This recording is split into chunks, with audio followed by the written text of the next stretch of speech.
果有一天周刊上面出了一个18周躺在手术台上面的裸照，那大家就知道是发生什么事情了。里面有约定清楚，在任何的，因为我们要放在什么属于文宣，什么属于刊物，有点争议嘛。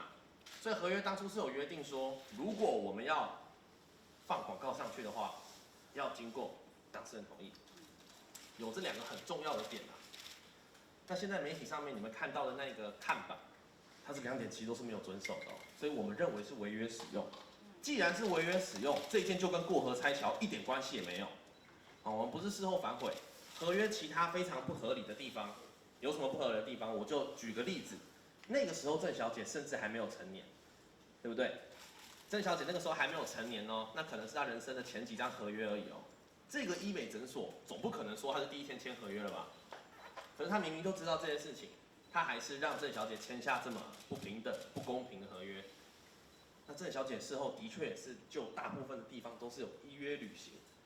今天是因为他们违约的情况真的太严重了，所以我们必须寻求法律来去针对我们在合约里面仅存的那一点点权利，去追求我们那一点点权利的时候，郑小姐还比较小，还没成年，18岁。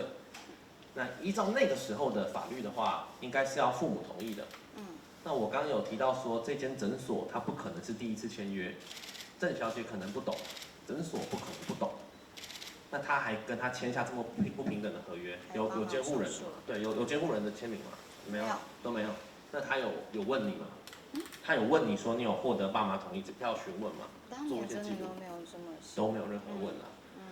那其实这个问题就是很大的，它也不是一个买卖东西，它也不是买台机车什么的，它是动一个跟安全疑虑有关的手术，所以其实这个诊所这部分的行为会不会违背什么法律？那个也是值得可以回去深究的地方。他在他的贴文上面就是攻击我，你当初那么丑那么胖都没有人来讲你，真是笑死人了什么什么。你看他已经就露出本性啦，甚至讲说你再讲，我就再找《镜周刊》报，我看下个礼拜《镜周刊》的社会版会不会又有我。已经收到一些私讯是讲说你要小心照片的部分，因为我看他的这个微修想说我就没有在你们诊所有被拍丑照，丑照的定义是说，例如。在抽脂前，医师会拿麦克笔在你的腿上画线，那你会只穿一个指丁字裤，就粉红色的那一种，就是侯庄妹她被看出来的那一种照片。我们是没有被拍。那他讲的，他威胁说，我再这样的话，他要公布我在他们诊所里面保留的丑照。如果有一天周刊上面出了一个18周躺在手术台上面的裸照，那大家就知道是发生什么事情了。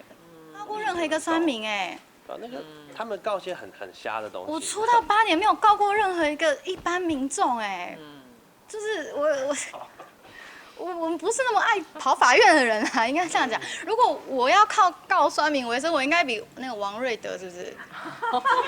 王瑞德干嘛拖他下水啊？你刚刚是说宪哥吧？不是王瑞德，他不是说他靠告酸民，然后带老婆去环游世界吗？